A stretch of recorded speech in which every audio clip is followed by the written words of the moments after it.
Mulanya saya minta kangkang di sini bisa makan itu harus syukur. Makan itu luar biasa. Saya itu sering nyontohkan di Jogja. Saya punya teman sakit. Kalau nggak ada obat dari Belanda itu mati. Kalau ini nggak dapat obat bagus dari Belanda atau dari Jerman itu meninggal. Berapa bulan lagi matinya? 3 bulan. Kalau nggak sampai dapat obat mati 3 bulan. Oh masih mandi obat yang di Jogja apa itu makan atau minum.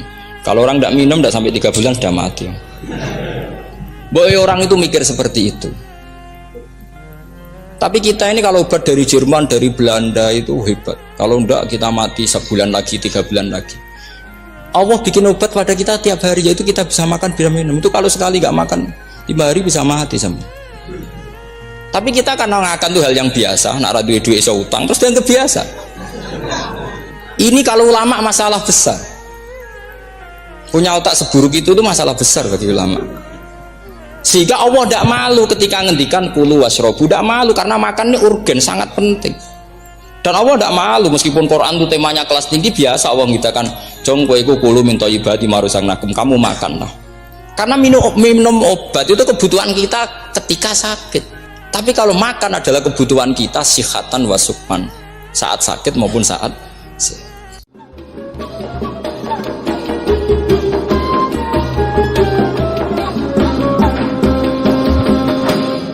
Makna tafsir itu memaknai atau menduga apa yang dikehendaki Allah. Tentu itu sulit. Satu, bahwa faktanya kita sudah tidak bisa komunikasi dengan Allah karena tidak ada wahyu lagi. Sehingga dari kehati-hatian ini pernah suatu saat Abu Bakar ditanya, ma makna abban fi qaulihi ta'ala wa faqihata wa abba. Beliau menjawab, saya tidak lagi pantas hidup di atas bumi, di bawah naungan langit, jika saya mengatakan naqulu fil Quran, jika saya harus berpendapat tentang Quran apa yang tidak saya ketahui. Itu kehati-hatian yang dilakukan Sayyidina Abi Bakrin As-Siddiq. Tapi teori ini berbanding paradok, berbanding ekstrim, ketika bahwa Quran itu diturunkan itu sebagai hudan, sebagai petunjuk, kedua sebagai bayanan, sebagai penjelas. Dan ini yang saya yakini, kalau sebagai penjelas, Quran itu harus jelas sekali dan bisa menjelaskan. Dan Quran mensifati dirinya wal kitabil mubin, demi kitab yang memberi penjelasan. Sehingga dari sudut ini orang kafir pun mungkin memahami Quran. Dan menurut saya orang kafir pun bisa paham Quran. Senak harganya itu melintir Quran tapi tidak memahami Quran. Tapi bahwa Quran itu bisa difahami orang kafir itu ya. Logikanya gampang begini, kata Imam Syafi'i dalam kitab Ar-Risalah. Ketika Quran turun, itu pendengarnya itu tidak ada yang muslim, belum ada santri Lirboyo, tidak ada santri sarang. Pendengarnya itu non muslim. Nah ini sampai angan-angan, ketika Quran turun itu pendengarnya muslim atau non muslim? Non muslim. Andai kan Quran itu turun tidak difahami orang kafir, maka lalu objeknya siapa, sasarannya siapa? Nah sebab itu akan aneh kalau kita yang mondok, misalnya ngaji Edkon, ngaji Alfiyah, ngaji Ulumul Quran, apa saja, kemudian Anda tidak paham Quran, padahal orang kafir saja bisa paham. Nah ini tantangan bagi kita. Sing kafir wis paham Quran, masa kita santri tidak paham Quran. Makanya begini, di antara awal-awal periode Makkiyah ada surat disebut Qul ya ayyuhal kafirun. Katakan Muhammad ya ayyuhal kafirun. Karena mukhotabnya atau lawan dialeknya Nabi adalah orang-orang apa? Kafir. Mereka paham ketika dijelaskan Quran, paham. Dan sebagian mereka menjadi mukmin karena paham. Itu termasuk isi makalah yang saya utarakan di sini. Mereka tanya, ya Muhammad, siflana robbak, amin dahabin, amin nuhasin, amin hajarin. Karena orang kafir jahiliyah itu punya tren, yang namanya Tuhan itu fisik. Mereka punya Lata, punya Uzza, punya Hubal. Sehingga kalau Tuhan-Tuhan kita ini dari batu Muhammad, katanya Anda punya Tuhan yang berbeda. Lalu Tuhan Anda ini dari emas atau dari perak. Turunlah ayat Qul huwallahu ahad Allahus somad. Lagi-lagi mukhatabnya adalah orang kafir. Makanya ini juga akhirnya jadi ilmu madhab, ilmu tentang firqah-firqah dalam Islam, bahwa kesalahan terbesar orang Khawarij sebagaimana yang dikutip Imam Bukhari, nanti saya mencari di juz 4 atau di juz 3, pokoknya di bab Babu Qitalil Khawarij, karena Imam Bukhari punya adat diulang-ulang. Kata Ibnu Umar yang dikutip Imam Bukhari, Innahum intolaku ila ayatin nazalat fil kufar faja'aluha alal mu'minin. Orang-orang khawarij atau kalau sekarang orang-orang radikalisme itu meneliti Quran, kemudian ketika ada kriteria manusia-manusia tertentu itu dianggap itu kenanya orang Islam, korbannya orang Islam. Padahal awal mula ayat ini turun untuk orang kafir atau kritikan pada orang kafir. Ini cilaka betul. Karena logikanya seperti yang dikatakan Imam Syafi'i, ketika Quran turun, ini nggak ada orang Islam, yang ada orang kafir. Jika mukhatabnya adalah orang kafir. Tapi ayat-ayat ini nanti dipakai khawarij untuk mengcounter orang Islam, sehingga mereka mudah mengkafirkan kita karena pakai ayat yang dari awal Allah mengkafirkan orang kafir, sekarang ayat itu dipakai mengkafirkan orang Islam. Ini saking gebleknya orang khawarij. Makanya kata kitab Fathul Bari yang menyarai Bukhari itu, yang mendorong orang khawarij seperti itu adalah jaluhum bisyariah. Memang mereka benar-benar bodoh, benar-benar goblok. Misalnya kita kiai atau kita ma'arif atau kita santri atau kita orang soleh, kemudian kita tidak bisa melakukan apa yang kita katakan, terus kita oke lah, kita kena kritik misalnya atak murunan nasabil birri watan sauna anfusakum wa antum taslunal kitab, terus kita katanya bisa ngomong tapi tidak bisa melakukan, terus dikritik dengan ayat itu mestinya tidak tepat, karena itu asbabun nuzulnya adalah orang-orang Yahudi karena tahu bahwa sifat Rasulullah itu ada di Taurat, mereka menyuruh keluarganya itu masuk Islam, tapi mereka sendiri tidak mau Islam. Kemudian turunlah ayat atak murunan nasa bil birri wa tansawna anfusakum wa antum taslunal kitab afala ta'qilun. Perbandingannya begini, misalnya ada orang Islam, taruh saja Zaid itu maling, ya maling, konsisten dia malingnya sampai tua. Terus menurut Anda Zaid yang muslim ini, Zaid itu muslim tapi maling, jangan bilang maling tapi muslim dia tuh ya. Kemudian Zaid bilang ke anaknya, "Cung, kowe aja dadi maling, dadi santri sing soleh, sing maling bapak tok." Ndak. Ini menurut analisis usul fikih, ngomongnya Zaid itu benar apa salah? Benar kan? Nasihatnya ya benar, ngomongnya juga benar. Kamu tidak bisa ngeritik Zaid, kamu bisa ngomong tapi tidak bisa melakukan, tidak bisa. Fa'innal amro bil ma'ruf wajib, wal qawla bil ma'ruf ya wajib, wal qawla bil haqqi ya wajib. Jadi itu hal yang berbeda. Misalnya fa'innal amro bil ma'rufi wajibun, memerintahkan barang baik itu baik. Wa innal qawla bil haqqi ya wajib, mengatakan yang hak itu ya wajib. Berarti Zaid tetap kena khitab, kamu harus nasihati anak secara benar, kamu juga harus ngomong hukum secara benar. Lalu ketika Zaid ngomong hukum secara benar, "Cung ojo maling, maling itu dosa. Cung ojo nerusno profesi ini bapak maling, maling itu tidak benar." Dia berarti sudah melakukan dua kebenaran, yaitu ngomongnya benar, nasihatnya benar. Dia salah, perilakunya tetap maling. Tapi jangan karena dia maling lalu omongannya nggak salah juga, berarti salahnya malah tiga. Makanya ini pentingnya ngaji sama ulama, sama ahli usul fikih. Jadi tidak bisa dicampur adukkan. Zaid gagal dalam perilaku, tapi jangan gagal lagi di nasihat. Nanti kalau dia tidak nasihati, maka anaknya terus maling. Alasannya niru bapaknya. Karena bapaknya kalau mau nasihati nanti disemprit sama santri-santri. "Pak, sampean ora nasihati anak ora sama maling, sampean dhewe maling." Oh, tidak bisa cara usul fikih. Itu malah yudroku kulluh, la yudroku napa? Kulluh, atau bahasa populernya al-maisur la yasqutu bil maksur. Misalnya kita sebagai kiai hanya bisa takrib, hanya bisa jurumiyah, apa muda Fathul Mu'in cik abote bulet, maknanya bulet. Kamu tidak boleh ngomong gini, "Cung, kowe sebagai muridku kudu nurut aku, nak gurumu goblok tok takrib, kowe tok takrib wae." Gak oleh ngelangkai guru, gak sopan gitu misalnya gitu.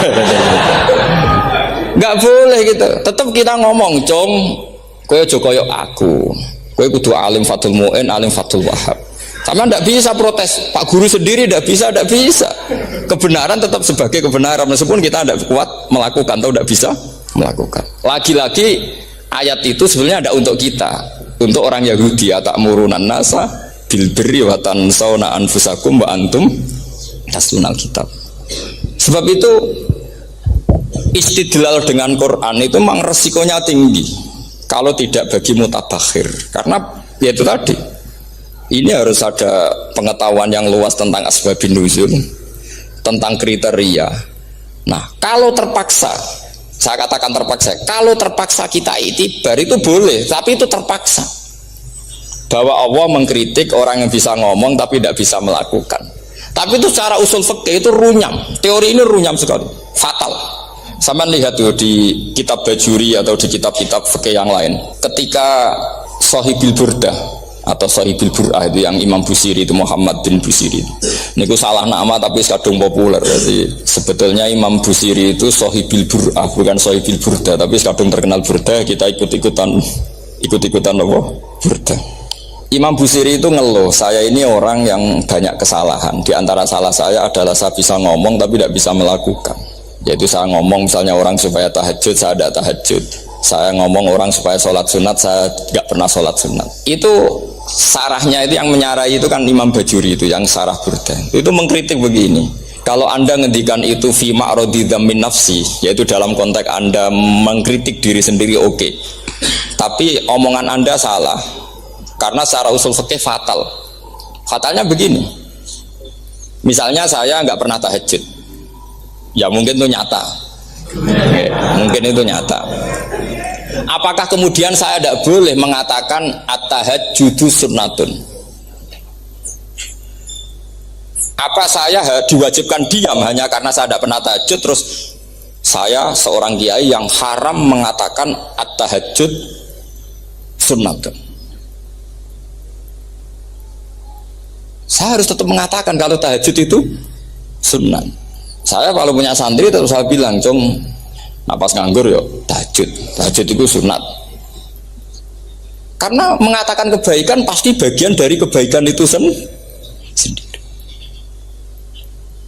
Makanya kata Imam Bajuri, "Fakaifa yakunul amru bil ma'rufi mazmuman." Bagaimana mungkin sesuatu yang jelas baik karena memerintahkan kebaikan mazmuman menjadi sesuatu yang tercela hanya karena yang mengatakan tidak melakukan. Fa innal fi'la ya amrun wal hukmu ya amrun akhar. Itu beda.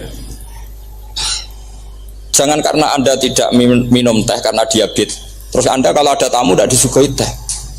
Karena saya sendiri tidak minum teh. Wah ya repot kalau gitu.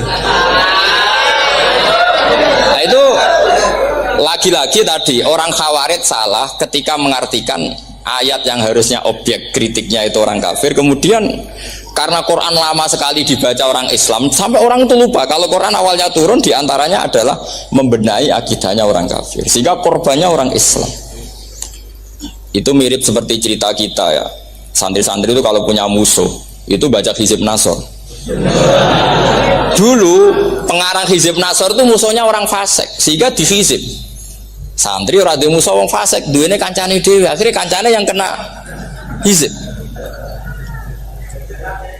Nah ini penting saya aturkan ya, sama seperti itu. Lama sekali Quran itu hanya dibaca orang Islam dan komunitasnya Muslim, sehingga seakan-akan semua kritikan Quran itu pada orang nopo Islam.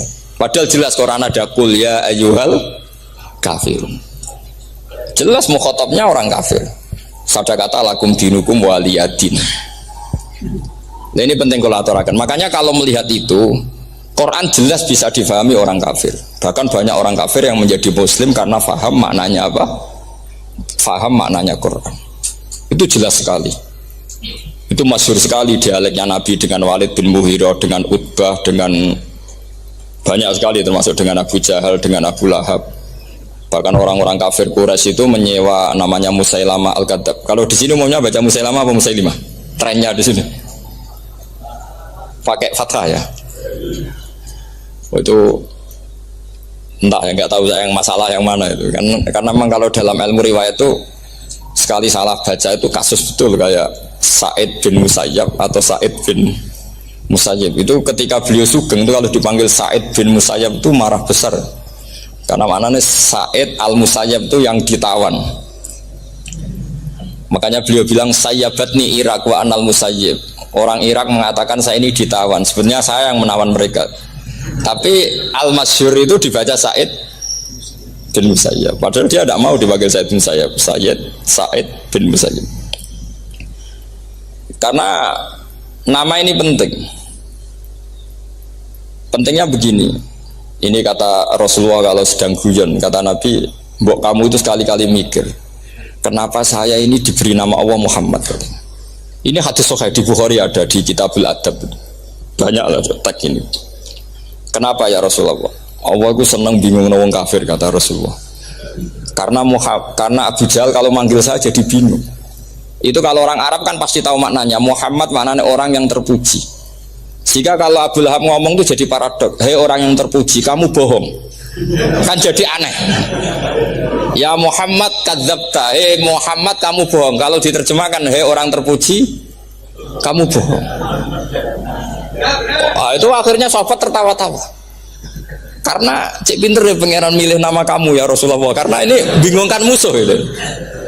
Makanya kalau kamu udah anak kiai itu anak kamu panggil namakan saja Agus. Pasti satu pondok manggil Gus semua.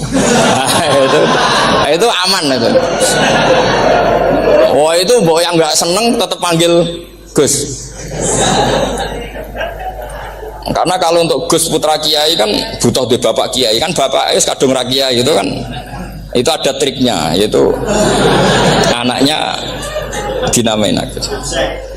Nah, itu Rasulullah itu sudah dipilih sedemikian rupa oleh Allah, perilakunya benar, ahwalnya benar, sak namanya juga benar.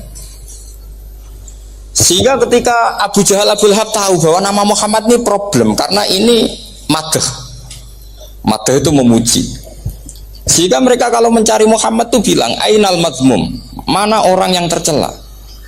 Terus orang-orang Quraisy tidak paham, kamu nyari siapa? Akhirnya mereka bilang, ana atlubu Muhammad, dan saya cari Muhammad. Akhirnya bilang Muhammad lagi. Nah, itu. Nah, Quran juga main di ranah nama. Sehingga Abu Jahal itu namanya kan Abul Hakam. Orang Islam dari awal memanggil Abu Jahal. Karena kalau sampai kita manggil Abul Hakam, kita akan mengalami paradok. Ya Abul Hakam, hei bapak dari semua kebijakan, kamu begini kan kacau. Makanya itu dari sini orang nggak boleh salah apa? Salah nama. Ini penting kalau aturakan karena kadang menganalisis Quran itu satu bilisanin Arabi mubin, kata Imam Syafi'i, wa innahu latanzilu rabbil alamin nazala bihir rohul amin ala qalbika litakuna minal mudhirin bilisanin Arabi mubin.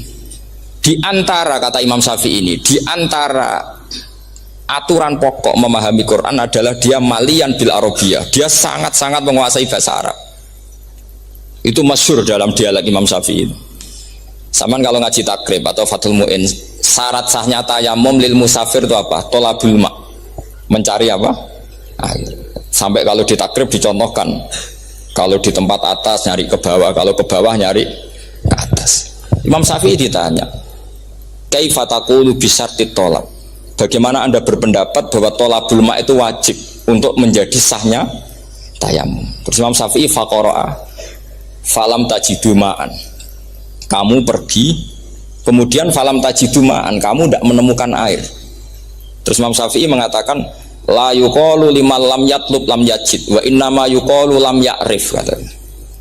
Orang yang nggak pernah mencari itu tidak bisa dikatakan lam yajid, tidak menemukan. Kalau belum mencari namanya tidak tahu. Padahal Quran bilang kamu pergi kemudian kamu tidak menemukan air. Tidak menemukan itu berarti harus mencari dulu baru dikatakan lam yajid, tidak menemukan. Kalau tidak pernah mencari namanya tidak tahu.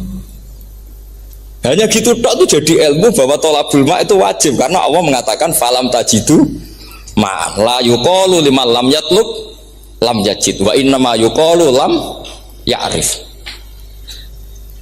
Orang dikatakan tidak menemukan berarti setelah mencari kemudian kesimpulannya tidak menemukan. Kalau belum mencari namanya apa? Tidak tahu. Nah, dari sini Imam Syafi'i istidlal wajib tolabul ma. Ini namanya malian bil arabiyah. Dia menguasai bahasa Arab. Begitu juga ulama-ulama sufi. Itu ada cerita Bayazid Al-Bustami, itu ada muridnya baca ayat wasiqal ladzina taqaw rabbahum ilal jannati sumara.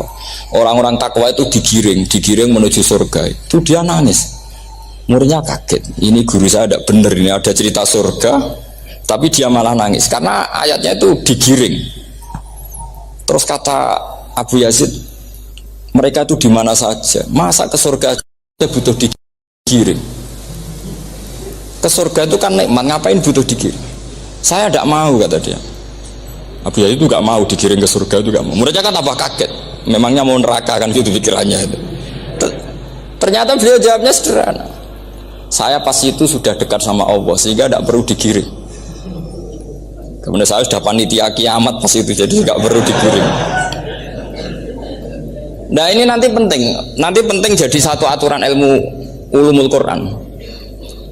Saya di rumah itu istiqomah ngajar Qawaidul Asasiyahnya Said Muhammad yang dulu ditulis abahnya Zubdatul Itqan oleh Said Alawi. Kemudian Zubdatul Itqan itu tentu dari kitab Itqan. Terus Said Alawi dulu ngarang kitab Faidul Khobir, sarahnya Faidul Khobir sama Sayyid Muhsin Al-Musawab, dulu dari Padang tapi hidupnya di Mekah. Saya dulu talaki sama Mbah Mun. Itu ternyata ada ayatnya, innal muttaqina fi jannati wa nahar fi maq'adi sidqin 'inda malikim muqtadir. Sekarang sampean saya tanya, menurut Anda semua orang kena hisab enggak? Enggak, sampean jawab saja. Menurut Anda ketika di mahsyar semua orang kena hisab apa enggak? Pasti kita menjawab iya. Tapi kata Said Muhammad itu keliru. Enggak kebayang orang seperti Nabi kena hisab. Pasti yang kena hisab itu orang-orang yang enggak jelas. Nah, misalnya Nabi jelas baiknya, harusnya ya langsung nggak kena hisab. Karena tidak mungkin seorang saksi kok diaudit, tidak mungkin. Lo saksi itu di pengadilan kan nggak tersangka, nggak terdakwa, dia tidak boleh diintervensi oleh hakim. Nah, Rasulullah ketika kiamat, ketika fil mahsyar, fi faslil qada itu jelas, fa kaifa idza ji'na min kulli ummatin bisyahidi wa ji'na bika ala haula'i syahida. Rasulullah sudah dekat Allah, pas mahsyar itu ada Allah, ada Rasulullah, ada Jibril. Kemudian Nabi itu mengidentifikasi, ditanya sama Allah, bener mat ini umatmu? Ya, niki umatmu ya. Kalau yang nggak jelas ya Nabi lama jawabnya. Makanya kamu jangan jadi orang nggak jelas. Nah, itu kalau sekali nggak jelas itu Nabi lama sekali jawab. Nah, artinya begini, yang kena hisab itu meskipun kata Said Muhammad, meskipun Zahirul Quran itu menetapkan asbata umumal hisab, tapi zahirnya Quran yang sama juga menafikan hisab. Itu karena nggak mungkin, nggak kebayang kita malaikat berani menghisab afdalul khalqi. Sama bisa bayangkan malaikat mengaudit Rasulullah SAW, ahabbal khalqi ilallah, kepen cilaka mencit ya. Wong jejer Allah kabeh dinten audit sudah indah. Fa kaifa idza ji'na min kulli ummatin bisyahidi wa ji'na bika ala haula'i syahida. Lalu mungkar nakir juga sama. Sampean bisa bayangkan mungkar nakir tanya Nabi Muhammad. Tesnya susah. Karena kalau Rasulullah terus ditanya, "Waman nabiyuka?" Wah, itu kan bisa kiamat itu.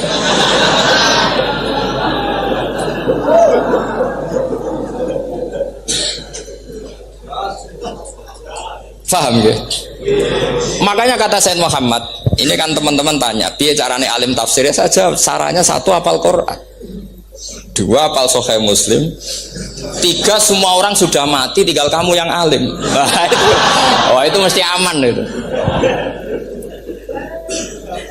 Nah kalau sampean tanya saya, apa buktinya Gus kalau orang tertentu tidak kena hisab? Ya buktinya tadi misalnya innalladzina qalu rabbuna Allahu tsummas taqamu tatanazzalu alaihimul malaikatu alla takhafu wala tahzanu wa absyiru.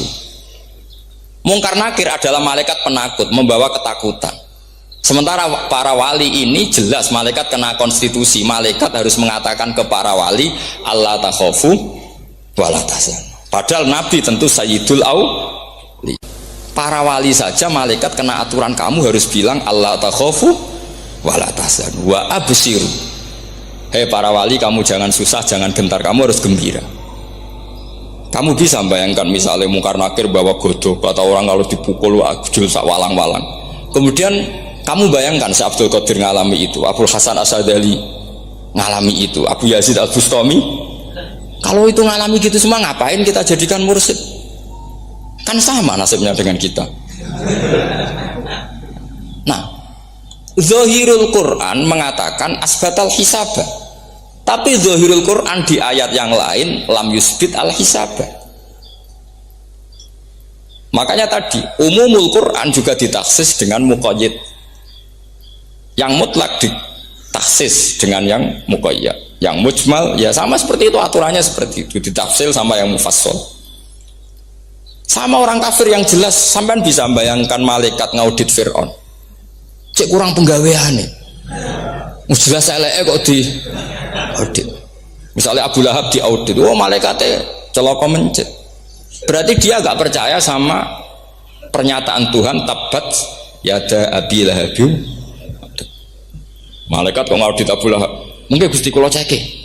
Nak menawi wonten api. Lho ki ora tau ngaji Quran tapi wong ayate tabat yada kok jadi cek. Nah, yang seperti ini masuknya kategori ulaikal ladzina satruse mereka yang kafir bi ayati rabbihim wa liqaihi fahabitos a'maluhum fala nuqimu lahum yaumal qiyamati wasna. Jadi ada orang-orang kafir yang jelas kena aturan fala nuqimu lahum yaumal qiyamati wasna. Jelas kafirnya ya gak kena hisab, yang jelas nabinya, jelas wasinya juga gak kena hisab. Yang kena kita di tengah-tengah. Tapi ilmu itu ikut mainstream karena semua orang bilang ada hisab ya kita ikut-ikutan bilang ya sudah gitu saja. Tapi kalau aslinya rapati percaya. Umumnya uang karena mati ditalkin ya kita melok-melokan nalkin. Tapi kalau kadang ya gak kebayang. Piye nak wali-wali ditalkin. Makanya ada di dunia wali itu ada cerita Rabi'ah Adawiyah itu termasuk keramat beliau itu. Kalau Imam Sibawi kan dalam cerita wali kan ditanya marrobuka. Ngapunten niku man mausul napa istifham. Wah itu malaikatnya ndak pernah khataman alfiyah kan repot. Kalau Rabi Adawiyah lebih parah lagi itu beliau tuh nangis sekeras-kerasnya. Nangis terisak-isak dia tersiksa. Ya Allah, engkau itu zat yang paling saya kenali dan harusnya semua makhluk itu kenal engkau. Tapi ini hamba engkau tanya engkau itu siapa? Itu kan ini orang aneh kata gitu.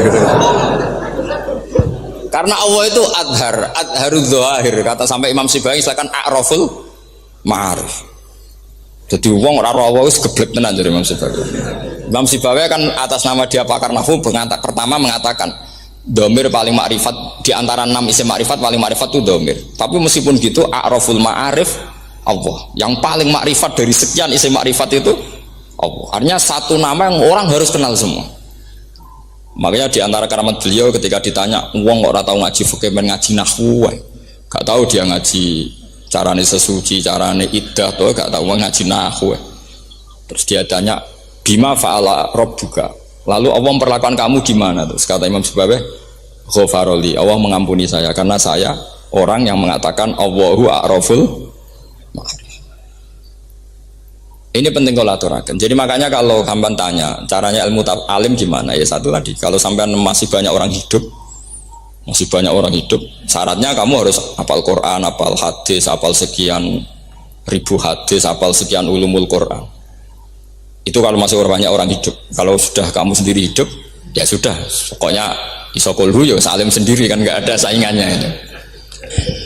Makanya kata Said Muhammad, beliau mengatakan kita meyakini umumal hisab ya berdasar zahiril Quran, kita menafikan umumal hisab bahwa hisab hanya yahtassul liqaumin duna qaumin juga berdasar zahiril Quran.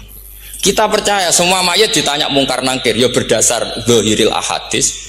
Kita tidak mengumumkan teks ini juga berdasar zahiril ahadis. Karena malaikat mungkar nangkir juga malaikat. Berarti dia kena aturan kalau ketemu para wali Allah takhafu wala tahzan.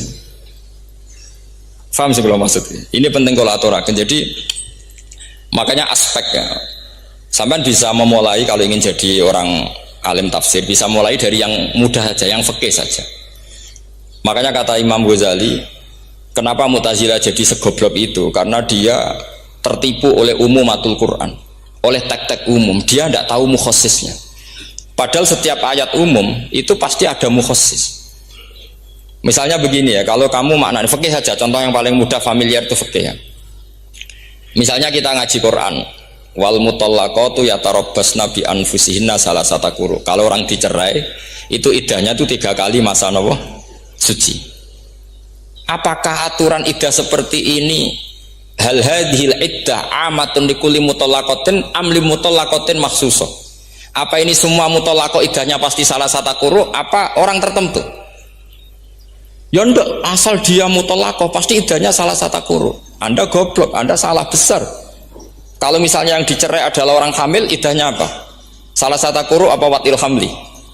Watil hamli. Kita butuh ayat lain, wa ulatul ahmali ajaluhunna ayyadna hamlahu. Sama seperti kita ngaji, walladzina yatawaffawna minkum wa yadharuna azwajan yatarabbasna bi anfusina arba'ata asyhurin wa asyra. Asal wanita ditinggal mati suaminya, maka iddahnya 4 bulan 10. Apa semuanya demikian? Enggak. Misalnya orang hamil iddahnya biwatil hamil. Artinya kalau Anda tertipu umumatil Quran, berarti Anda sama dengan menghukumi orang ditolak semua iddahnya salah satu guru. Sama misalnya orang sekarang dalil-dalil wa may yatawallahum minkum fa innahu minhum. Kalau berkawan orang kafir, maka dia menjadi kafir. Itu kan fatal. Semua nabi berkawan orang kafir. Karena dakwahnya memang sama orang kafir. Lo coba, andai kan sampean hafal Quran, itu sama teori itu tuh mungkin menyedihkan. Coba istilahnya Quran, wadkur akho'at wa ila adin akhawum huda wa ila samuda akhawum. Terus semua umatnya yang kafir disebut akhawum. Akhaw itu artinya apa? Saudara. Mereka yang berkawan sama orang kafir. Makanya butuh analisis fikih untuk maknani wa may yatawallahu minkum fa innahu. Setelah dianalisis fikih, ternyata semua nabi diistilahkan wa ila madyan akhahum syuaiba wa ila adin akhahum huda. Akhaw itu artinya apa? Saudara. Kalau sama tanya, lalu logikanya gimana? Kata kitab-kitab kan wa in kana dasarin fajanibhu suratan. Kalau ada teman buruk jauhi, kalau teman baik temani. Kalau cara usul fikih gampang. Kancanan maling dosa, wong kok kancane maling. Tapi nak dakwai maling apik kan? Aku orang ngancani kok dakwai dandani, selesai kan? Ngancani maling elek, nak dakwai maling apik. Demenan berondo elek, nak didik apik kan, itu seperti itu.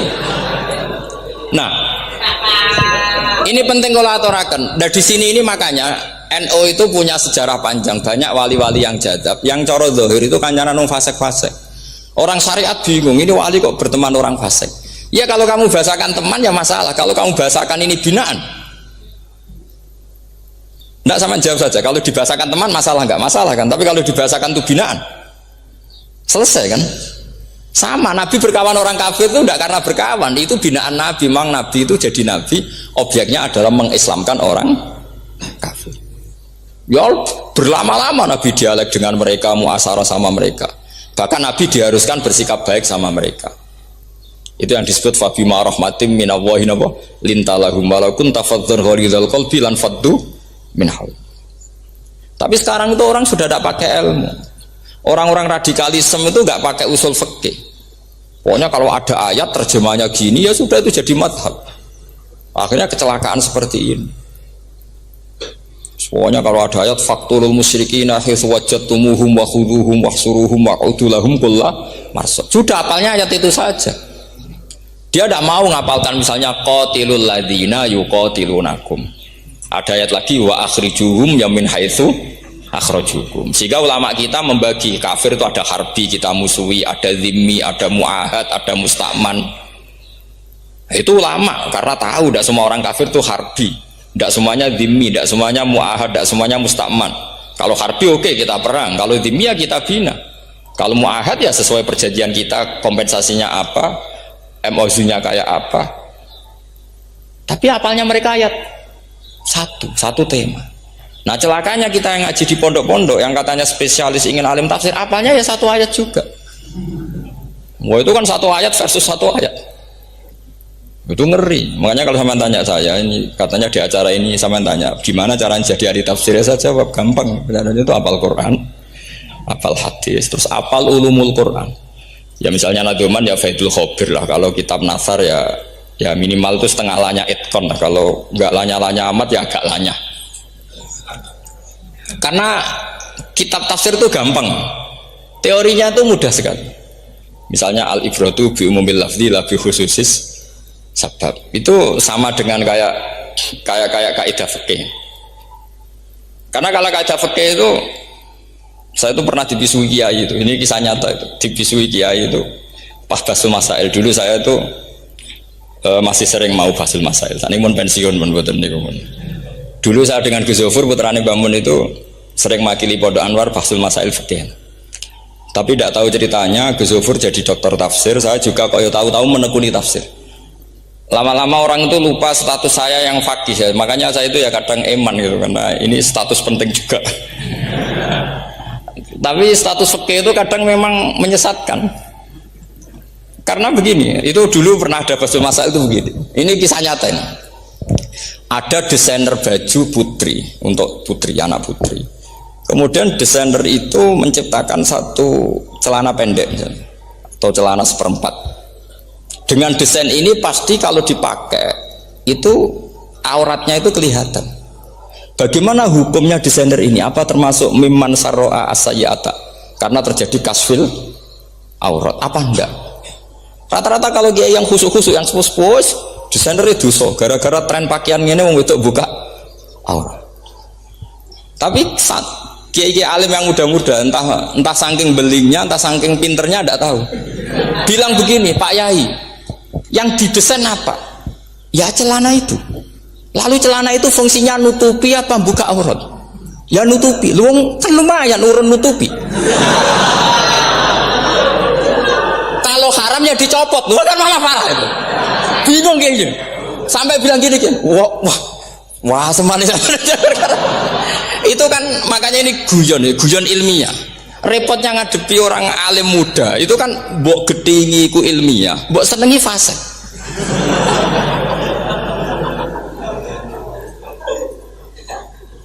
Ketika kiai yang khusyuk tadi tak tanya, kalau desainer katok seprapat,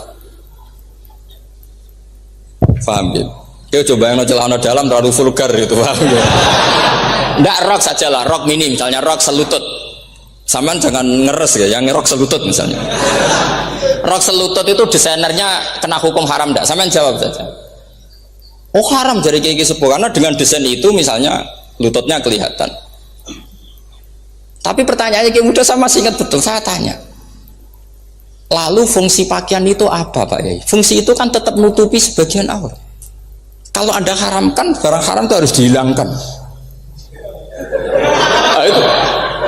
Sampai kiai itu setelah acara itu manggil saya. Gus, kalau ngakoni jenengan alim tapi ku podo repoti. Podo repoti ku nak dalam itu kan terus itu ada perumusan di redaksi keputusan yang dijual itu yang masail fikihnya kan terus diputuskan dibukukan. Kalau redaksinya halal, Gus nanti orang pakai rok semua. Dan saya balik bantah, kalau redaksinya haram, orang nggak pakai rok lah. Akhirnya itu apa? Kebijakannya lucu. Buak we Gus, pertanyaan itu buak sak jawabannya oke. Jadi kita debat tidak jadi. Ini cerita ilmiah. Makanya sama tidak wajib manut saya ini terlalu ilmiah, jadi tidak baik untuk kehidupan kesalian kurang baik. Jadi ini, tapi ini ilmu. Tetap kaidahnya fikih ma la yudraku kullu la yudraku kullu. Jangan kalau tidak bisa nutupi aurat semua, lalu jangan sama sekali. Loh kan kaidahnya kan gitu, ma la yudraku kullu la yudraku kullu. Misalnya Anda punya tetangga nggak mau pakai jilbab, nggak mau pakai pakaian muslimah, kamu tidak boleh bilang munisan rakambinan, tidak bisa.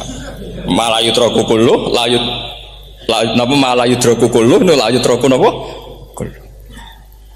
Makanya ini kita harus hati-hati. Nah bayangkan sekarang orang meneliti Quran itu yutrokukulu. Mestinya kalau Anda meneliti radikalisme, ayat yang terkait radikalisme diteliti semua. Ternyata di surat Taubat yang disebut suratus Saif yang bahkan haram baca bismillah, itu ada ayat wa in ahadum minal musyrikin nastajaraka fa'ajirhu hatta yasma'a kalam Allah summa ablighu ma'mana. Muhammad, kalau ada orang kafir mau belajar Quran sama kamu, ya harus kamu pelajari hatta yasma'a kalam Allah. Setelah mereka mau belajar, ya ablighu ma'mana, summa ablighu ma'mana, kamu harus menjamin keamanan dia.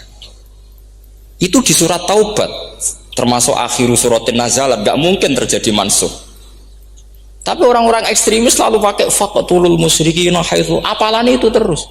Yang orang liberal yang menapa nih la ikraha fiddin. Ya sudah seperti itu. Sing orang-orang ora tegas ora tau nahi mungkar, ya ma arsalnaka ila rahmatan lil alamin. Ngono terus. Yang kelompok tukang nahi mungkar ya ayatnya amen nahi mungkar. Saya tuh heran, kenapa mereka punya masalah dengan hafalan kayaknya. Kenapa sih? Hafalannya kok pedot itu. Kita yang hafal semua bingung jadi. Jadi akhirnya kita yang pinter anu sing goblok karena saya tuh pernah loh debat sama orang salah, debat gitu. Setelah saya mengutarakan sekian hadis, ada tuh Pak hadis tuh, waduh. Harusnya kamu ngaji saya, ada debat-debat tuh yang level. Kalau nggak level tuh nggak boleh kata gitu. Itu kan ngeri. Makanya ini penting ya, kalau sampean tanya ingin jadi alim tafsir ya harus hafal Quran semua. Nah, kalau tidak mungkin yang nunggu orang semua mati baru Anda jadi ahli tafsir. Karena tidak ada musuhnya.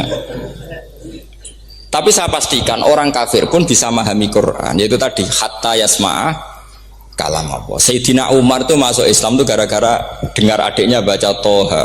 Ma anzalna alikal qur'ana litashqa illa tadhkiratal liman yakhsha tanzilam mimman khalaqal arda was samawati ula ar-rahmanu alal arsis tawa. Itu dia ma huwa bikalamil basar, tidak mungkin seperti ini karangan manusia, itu tidak mungkin. Akhirnya dia Islam. Banyak orang Islam karena diperdengarkan Quran, karena memang notnya sudah unik, makna kualitasnya juga sudah unik, semuanya itu unik, indah. Sampai sekarang pun orang kafir itu orang paling tahu Quran. Makanya Allah mensifati orang kafir itu hasadam min indi anfusihim min ba'di ma tabayyana lahumul haq. Sekarang sama saya tanya, orang sing tabayyana lahumul haq itu orang paham apa orang tidak paham? Mereka orang kafir itu mengingkari Quran padahal min ba'di ma tabayyana lahumul haq, setelah kebenaran nyata bagi mereka. Nyata bagi mereka artinya orang kafir faham apa tidak faham? Faham. Cuma mereka punya penyakit hasadam min indianus. Mereka juga kalau ada ayat tentang ahkam yang memberatkan, mereka bilang i'ti bi Qur'anin ghairi hada au baddilah. Muhammad harusnya jangan tema itu yang diangkat, buat cari Quran yang lain yang enggak tema itu. Mereka sampai memilih tema itu karena paham apa karena tidak paham? Karena paham. Makanya di makalah saya pastikan ngaji tafsir itu gampang karena orang kafir pun bisa. Kalau kasus Ahok itu bukan paham itu melintir, beda. Paham sama melintir itu beda. Itu diterjemah kemenang tuh jangan mengangkat kawan orang Islam, bukan ngangkat pemimpin. Ya likanya kalau ngangkat teman saja tidak boleh, apalagi ngangkat pemimpin. Fatal mana berteman sama orang salah sama ngangkat samaan kancanan maling itu apik nak menawa nang andani terus ngangkat maling ke pimpinanku, parah mana? Parah mana? Artinya sama saja ketika diterjemah jangan ngangkat teman, sebetulnya ngangkat pemimpin lebih fatal. Itu kan mafhum awlawiyah, itu kan normal saja. Itu di Quran biasa, misalnya innalladzina ya'kuluna amwalal yatama dzulman, orang yang makan hartanya anak yatim secara zalim. Kamu bilang, Gus saya tidak makan kok, sepeda motornya tak gasap, tak jual. Yang diharamkan kan makan. Wah ya sarap kalau gitu. Maknanya begini, memakan harta anak yatim artinya ifsad. Ifsad itu merusak. Nak ngono ikhraq, membakar atau mencuri sama dengan makan. Bal asad, malah kan lebih apa? Lebih apa? Dasar. Jadi yakuluna di situ tuh ba'dul amsilah, sebagian contoh min wujuhil ifsad atau min wujuhil ihlak. Jangan kok karena ayatnya makan, oh yang haram tuh makan, kalau nyuri gak apa-apa. Waya fatat. Itu kan sama dengan santri geblek dikandani kiai ini, "Cung, kowe mbek bojomu jogeman naboi." Suatu saat istrinya lapor lagi, "Pak Yai sekarang ndak naboi tapi nyadui." Karena naboi itu pakai tangan. Mereka pertama dilaporkan kiainya, "Pak Yai, suami saya itu sering memukulin saya pakai tangan gini. Cung jogeman naboi bojomu." Nggih Pak Yai siap. Suatu saat istrinya lapor, "Pak, tetap benjut, kenapa? Kalau nak ini disadui." Mereka pikirannya sing haram nabok, nak nyaduk halal. Wah itu kan ngajak goblok bareng. Nah masalahnya di usul fikih kasusnya seperti itu. Makanya saya ini kadang ya maliki sekali. Kadang saya itu maliki sekali. Kadang ya. Misalnya begini, saya beri contoh. Ini yang kisah nyata ya. Ada seorang Arabi datang ke Rasulullah. Ya, tadi kan teman-teman minta juga ilmu hadis ya. Ini satu paket saja. Yaitu tadi nanti kalau sampean kasih lalim itu sudah ada urusan saya tadi. Nunggu orang mati banyak tadi. Kalau nggak usah nunggu orang mati, sarannya tadi apal tadi. Ya Rasulullah ahlak tuh. Saya ini orang yang rusak. Wama ahlakaka. Lalu yang bikin rusak kamu apa? Qol waqatu imroati fi nahari Ramadan. Saya menjima istri saya ketika masih siang. Fi nahari Ramadan, siang Ramadan. Walhasil Nabi tidak menyuruh hanya kodok, tapi menyuruh kafaroh. Kafarohnya itu merdekakan budak atau memberi makan 60 orang miskin atau puasa berapa? Puasa 60 hari. Atau urut merdekakan budak atau puasa 60 hari atau memberi makan sitina miskin. Oke, kita sepakat. Sepakat ya, hadis itu sahih dan diulang-ulang oleh ashabus sunan. Oke, riwayatnya agak masalah. Sekarang kita analisis maknanya. Sekarang sampean saya tanya. Kalau Anda misalnya sekarang jam berapa ini? Misalnya sekarang jam 9 kurang seperempat Ramadan, terus Anda rokok atau Anda ngopi, kepengen ngopi terus ngopi tanpa uzrun syar'iin. Anda hanya wajib qadha apa bayar kafarah? Tidak sampean jawab. Rata-rata kiai kita, oh mau wajib qadha Gus karena gak jima. Sing seru kafarah itu nak jima. Kan ngombe kopi be jima beda. Pertanyaannya tuh lucu, ini naik secara fikih masalah. Masalahnya begini. Jima bojo itu tidak zina. Jima bojo itu zina apa enggak? Enggak. Berarti dengan makan bedanya apa? Sama kan? Sama-sama amrun mubah. Sesuatu yang boleh. Kenapa hukumannya berat? Makanya kata Imam Malik, enggak itu nilainya. Nilainya adalah hadku hurmati Ramadan bi ghairi udhrin syar'iyyin. Makanya kata Imam Malik, siapapun yang makan fina hari Ramadan, iftar apapun fina hari Ramadan bi ghairi udhrin syar'iyyin, maka hukumnya sama dengan jima fina hari Ramadan. Karena sama-sama ihlak ifsad hurmata Ramadan bi ghairi udhrin syar'iyyin. Loh enggak, ini ilmiah. Kamu enggak harus cocok, tapi otak kamu harus percaya. Loh iya kan, beda kan. Saya secara nafsu enggak cocok, cek berarti. Tapi ilmiah saya setuju. Kalau kiai kandhani itu kan pasti pakai badul amsilah, kan enggak mungkin semua contoh disebut. Cong penak mlaku-mlaku aja geman delok wong wedok iku mari setan. Mboten delok Mbah, nyekel lho malah parah to. Ndak bisa. Makanya ini masalahnya lafaz. Ini kembali ke Imam Syafi'i bilisanin arabiyyim mubin. Ketika seorang kiai bilang cung jogeman delok cawe itu adalah mengungkapkan al-muharramat. Bukan mentaksis yang haram itu hanya melihat.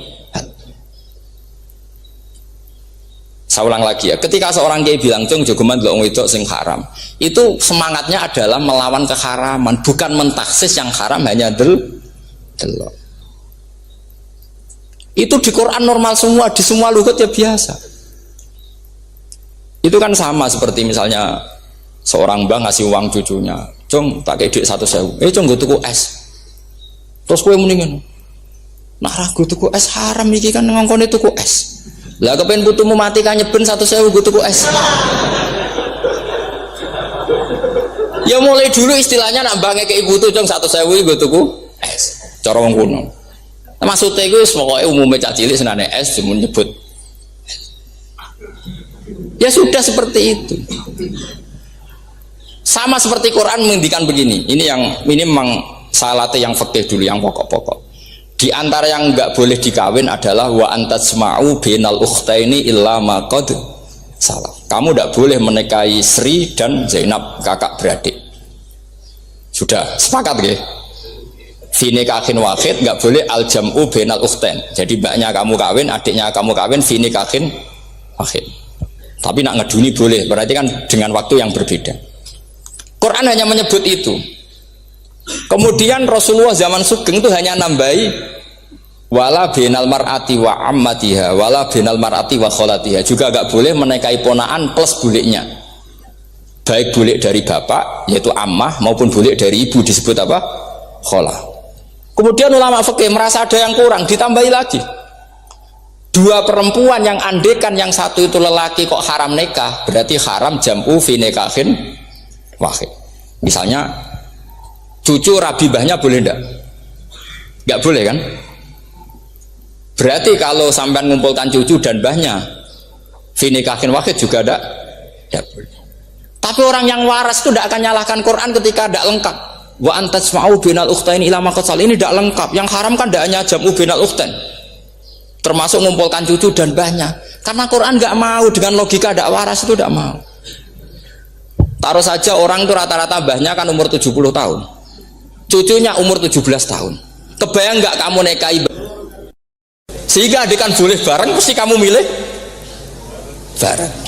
Makanya Quran hanya bakas wa antasma'u final ukhtain, karena yang mungkin masih menggugah selera itu dua. Tapi kalau cucu sama mbahnya itu, kalau ada yang masih selera kan ya sarap tuh. Tapi fikih sebagai kaidah tetap menerangkan termasuk yang haram jam'u adalah bainal mar'ati wajad datiha. Paham juga maksudnya? Artinya ketika menyebut itu tidak jaminan merangkum semua hukum, tapi ba'dul amsilah. Fa'innal akila yaktafiya bi isyaratil ba'di, karena orang kalau punya akal di isyaroi sebagian sudah paham. Ini penting kalau aturakan. Jadi ini penting. Nah bayangkan sekarang banyak gerakan-gerakan ahli Quran katanya, tapi nggak memahami ilmu usul fikih. Quran ra ono ya wis. Nang Quran ra ono cerita harame asu, nak ngono asu ya halal. Ora ono Qurane. Sing ra ono iku tekem ora Qurane, kok aneh-aneh.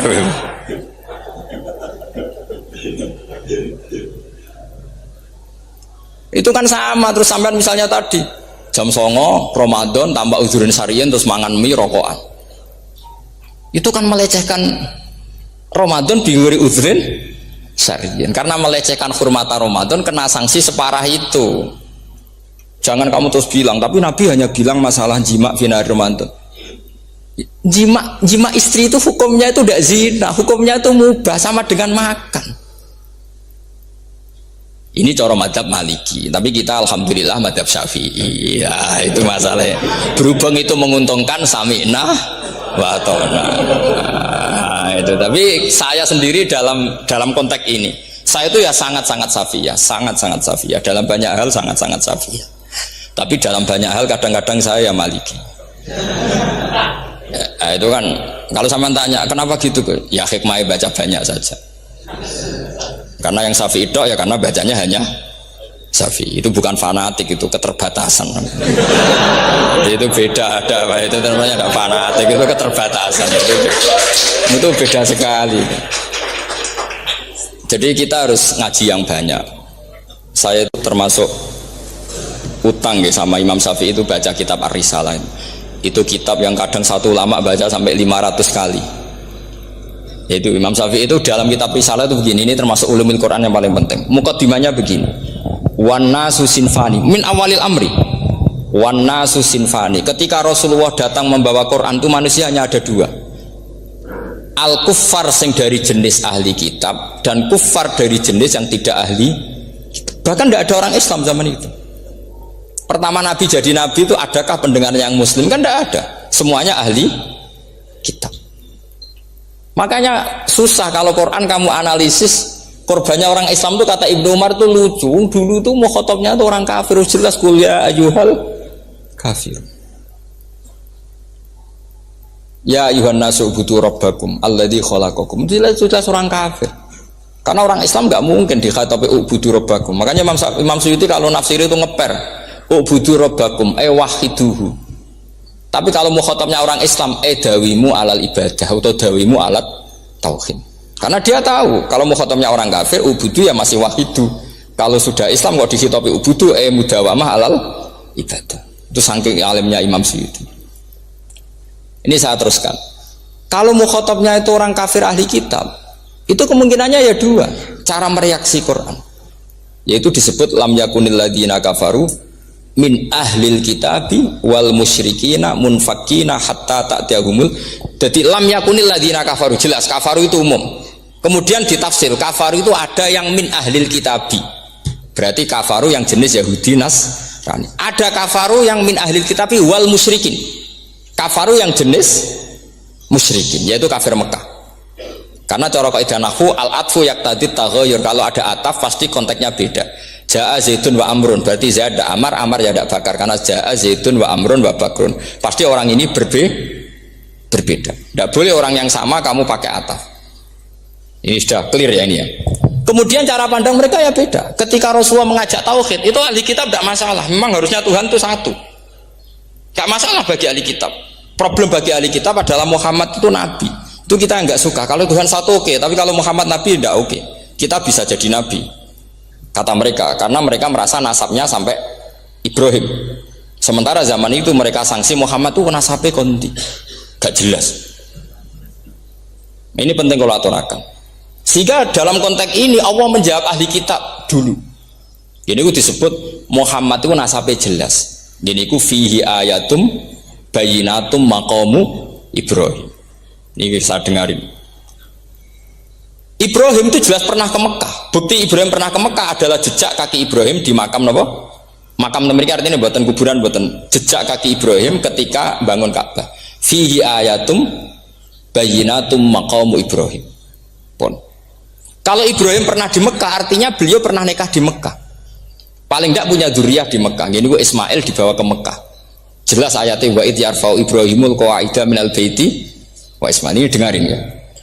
Sebab itu saking alimnya berjanji itu beliau tahu betul masalah utama Rasulullah Muhammad adalah disangsikan nasabnya. Sebab itu kitab berjanji pertama cerita setelah dia alhamdulillah macam-macam awalu ma'anab dari saat terus dia bilang wa ba'du fa'akul huwa Muhammad bin Abdillah bin Abdil Muttalib. Saat terus ya wa ba'du huwa Muhammad bin Abdullah bin Abdil Muttalib wasmu syaibatul hamdi humitat fisaluhus saniyah. Saat terus ibnu Kusoyin, saat terus sumiyah bi Kusoyin litaqosi fi biladi kudu'atal qosiyah. Karena dia tahu yang masalah bagi Rasulullah itu adalah masalah nasab bagi mereka loh, bagi mereka yang kafir. Terus beliau ngendikan ditutup wa adnanu bila raibin indadawil ulumin nasabiyah ila dhabihi Ismail nisbatuhu wa mun. Jelas saya Adnan itu pasti puter cucu-cucunya Nabi Ismail. Karena orang Yahudi yang disoal Muhammad itu, kamu itu siapa? Kok tahu-tahu Nabi? Kamu orang Arab. Orang Arab itu tidak pernah ada Nabi. Yang Nabi itu normalnya orang Israel, yaitu turunan Yahudi, karena Yahuda bin Yakub bin Ishak bin Ibrahim. Akhirnya Allah membuktikan fihi ayatum bayinatum maqami. Bukti kalau Ibrahim pernah di Mekah adalah jejak kakinya di Mekah, itu dekat Ka'bah.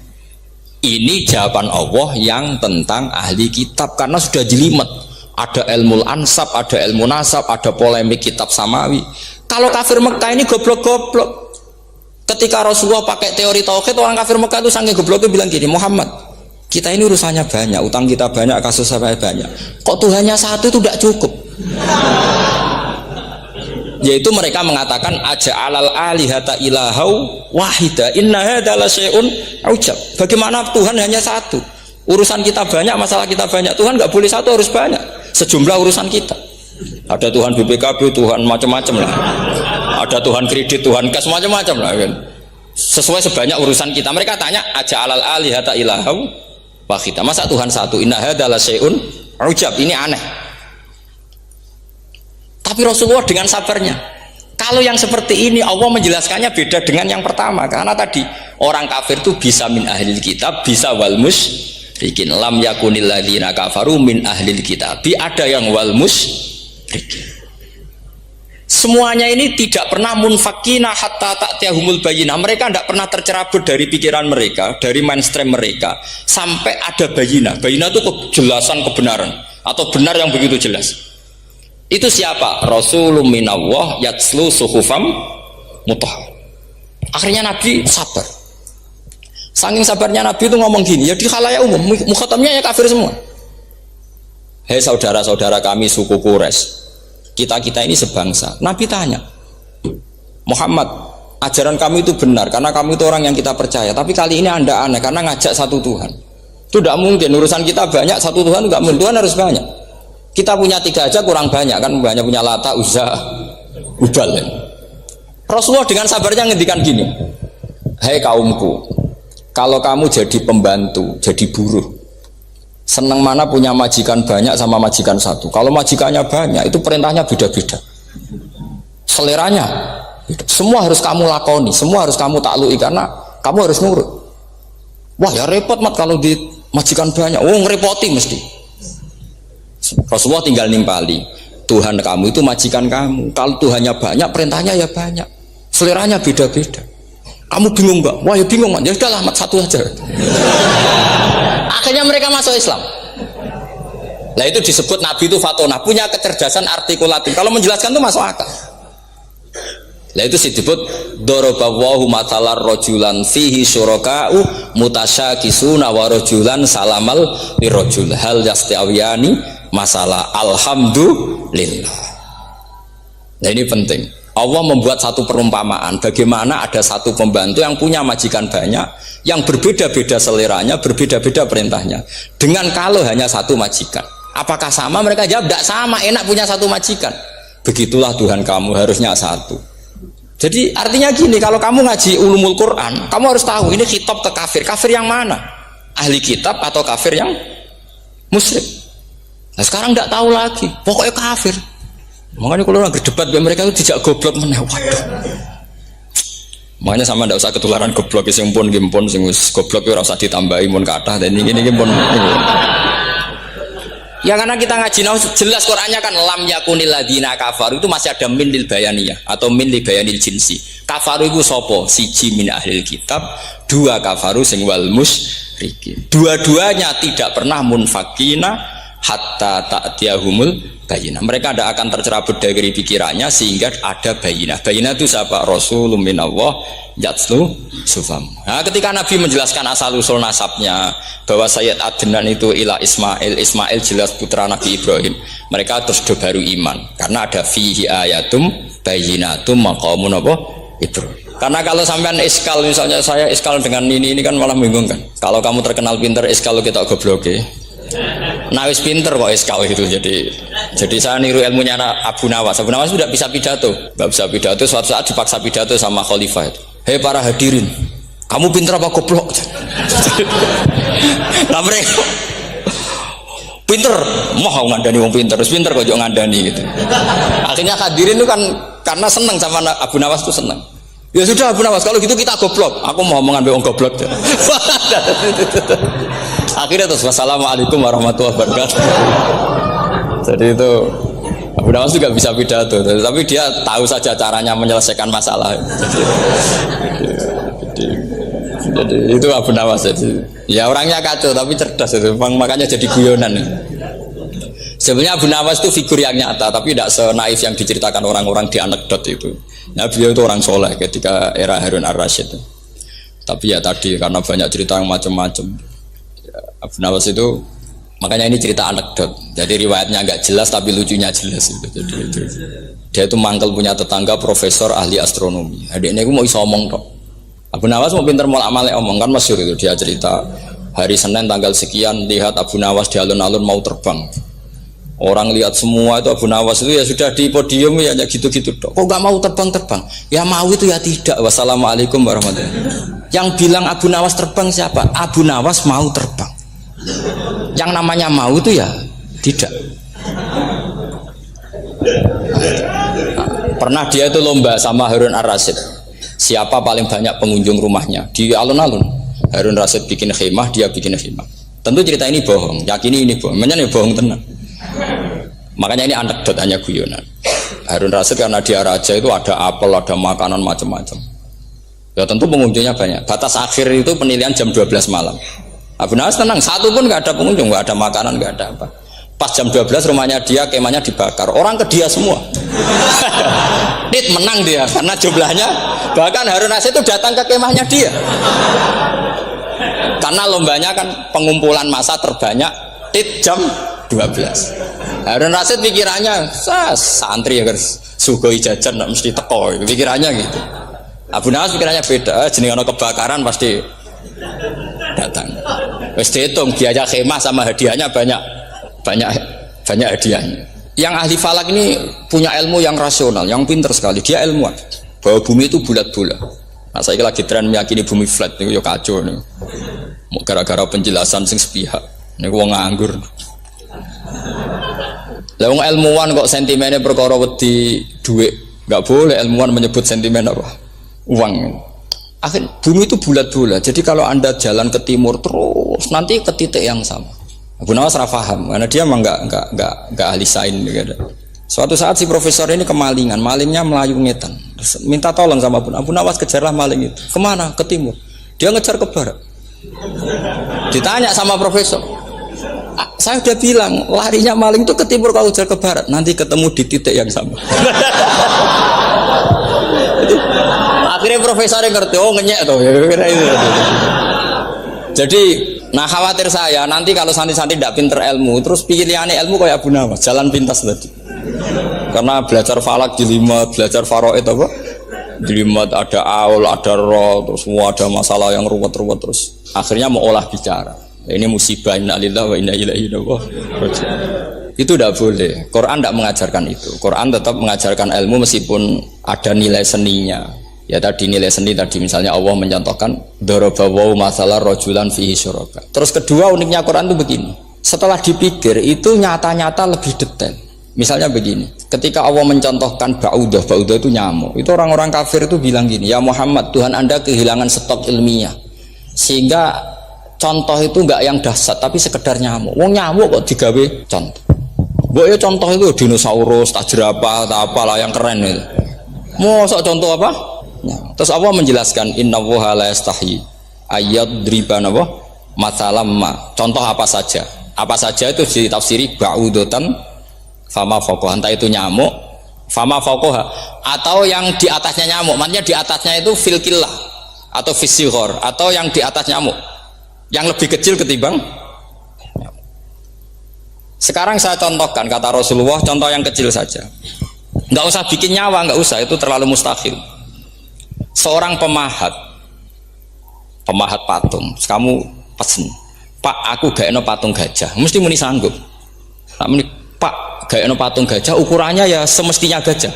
Oke, tapi Pak, aku gak eno patung nyamuk, ukurannya ya sak nyamuk. Kira-kira sanggup apa enggak?